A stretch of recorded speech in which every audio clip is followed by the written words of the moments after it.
یہ ساری مثال جو ہے الحمدللہ بتاتی ہے کہ ایک مسلمان جو ہے ایمان لانے کے بعد، اسلام میں آنے کے بعد پہلی سوچ کام نہیں چلتی، پھر اس میں لاجک نہیں چلتے، حکمتیں نہیں چلتی، سوچنا نہیں پڑتا،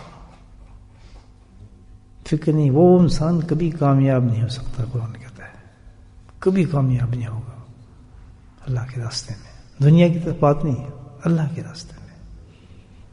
اللہ کے راستے میں انسان کامیاب نہ دنیا میں رہ سکتا ہے نہ آخرت میں رہ سکتا ہے.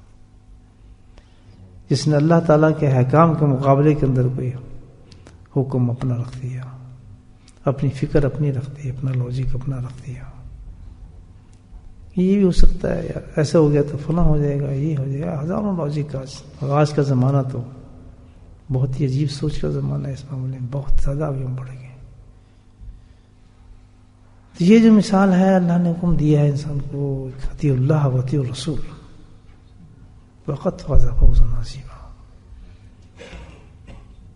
دو احکامات ہیں اللہ کے احکامات، نبی کریم کی سنت شریفہ اور شریعت. اس کے معاملے میں کسی قسم کا بھی تامل ہونا، یہ سوچنا کہ جب ان دو چیزوں میں سے حکم آ رہا ہے ہماری طرف، اللہ کی طرف سے اور نبی کریم صلی اللہ علیہ وسلم کی سنت اور شریعت کا حکم ہے، تو ذرا بھی تامل ہونا، سوچنا، فکر کرنا، رکنا، یا اس میں نقصان سمجھنا، یا نقصان ہو جائے گا، یا نقصان نظر بھی آ رہا ہے، تو یہ جو ہے اسلام کے خلاف بات ہے. جیسے حضرت ابراہیم علیہ السلام نے اسلام پہ کر دیا. یہ لوگ ہیں جن کے لیے پھر آخرت میں کامیابی ہے، جن کی موتیں بہت اچھی ہوتی ہیں، زندگی بہت اچھی ہوتی ہے، پرسکون زندگی ہوتی ہے، کوئی فکر و فاقہ نہیں ہوتا.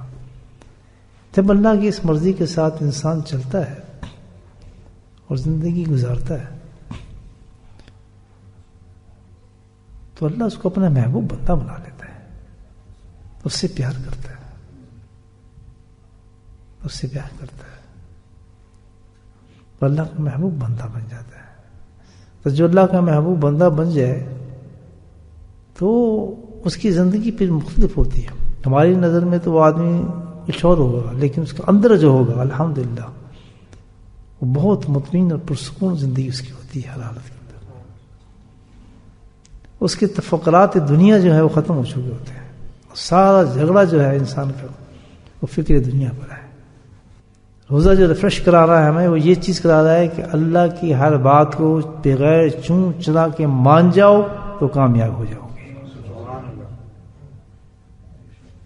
تو کامیاب ہو جاؤ گے. کتنے کامیاب ہو جاؤ گے اس کی ایک مثال دے رہا ہے. کامیابی کیا ہے کہ تم اللہ کے محبوب بندے بن جاؤ گے، اللہ کے پیارے بندے بن جاؤ گے، اللہ تم سے پیار کرے گا.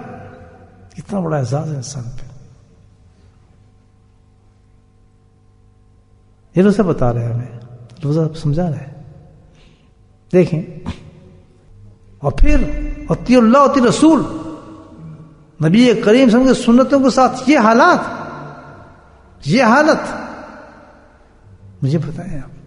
روزہ ہمارے تھپڑ مار رہے ہیں اوپر، یہ حالت تمہاری کہ اللہ کے نبی کے سنتوں کے ساتھ یہ تم نے کیا ہوا ہے. تم جواز مانگتے ہو، حکمتیں مانگتے ہو، فضول کہتے ہو، بھاگتے ہو، نفرت کرتے ہو، طنز کرتے ہو، مذاق اڑاتے ہو، اور تم اس رب سے اپنا اجر چاہتے ہو. یہ روزہ بتاتا ہے نا افسوس کی بات. کتنی بڑی بات کہی ہے. تمہارا بنایا ہوا دین پہ تمہیں اجر نہیں ملے گا، جنت نہیں ملے گی. روزہ کہتا ہے اللہ کے بنائے ہوئے قانون اور روزے حکم پر تمہیں جنت ملے گی. اور اللہ کا حکم یہ ہے کہ جو میں کہہ دوں بلا تعمل، بغیر سیکنڈ اس کو مان جائے انسان. نفع و نقصان تم نہیں سوچ سکتے اس کے بارے میں. جو تمہارے رب نے تمہیں حکم دیا ہے اس میں نفع ہی نفع ہے، اس میں فضل ہی فضل ہے، اس میں کرم ہی کرم ہے. جو آج میرے حبیب کی سنت پہ عمل کرتے ہوئے شرما گیا تو کل روز محشر میں تیرا رب تجھے بخشتے ہوئے شرمائے گا.